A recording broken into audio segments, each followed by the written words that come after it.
সৌদির রাষ্ট্র মালিকানাধীন তেল কোম্পানি আরামকো বিশ্বের বৃহত্তম এবং মূল্যবান তেল কোম্পানি হিসেবে ব্যাপকভাবে বিবেচিত। কোম্পানিটি বাংলাদেশে বিনিয়োগে আগ্রহ প্রকাশ করলেও ক্ষমতাচ্যুত আওয়ামী লীগ সরকার আগ্রহ দেখায়নি। বিনিয়োগ নিয়ে এমন অভিযোগ করেছেন ঢাকায় নিয়োজিত সৌদি রাষ্ট্রদূত ইসা বিন ইউসুফ আল দুহাইলান। ঢাকায় এক অনুষ্ঠানে অতীতের কথা উল্লেখ করে রাষ্ট্রদূত বলেন, কিছু লোক কেবল নিজের স্বার্থ দেখে, রাষ্ট্রের স্বার্থ নয়। অন্য অনেক দেশের মতো বাংলাদেশেও এমনটি আছে। আল দুহাইলানের মতে, বাংলাদেশ সৌদি সম্পর্ক শুধু জনশক্তি রফতানিতে সীমাবদ্ধ থাকতে পারে না। বাংলাদেশে তেল রিফাইনারি কারখানা করে পূর্ব দক্ষিণ এশিয়ার বাজারে তেল রফতানির হাব গড়া যেতে পারে।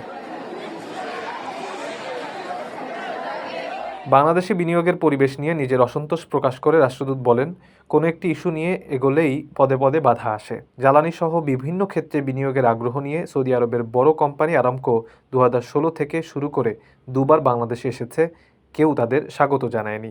সৌদি আরবে 32 লাখ বাংলাদেশি কর্মী থাকার কথা উল্লেখ করে সৌদি রাষ্ট্রদূত ইসা দুহাইলান বলেন, তার দেশ শুধু আধা দক্ষ কর্মী নয়, বিভিন্ন খাতে দক্ষ কর্মী নিতে চায়।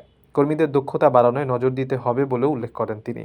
বলেন, দক্ষ কর্মী সৌদি আরব গেলে আয় দ্বিগুণ হতে পারে।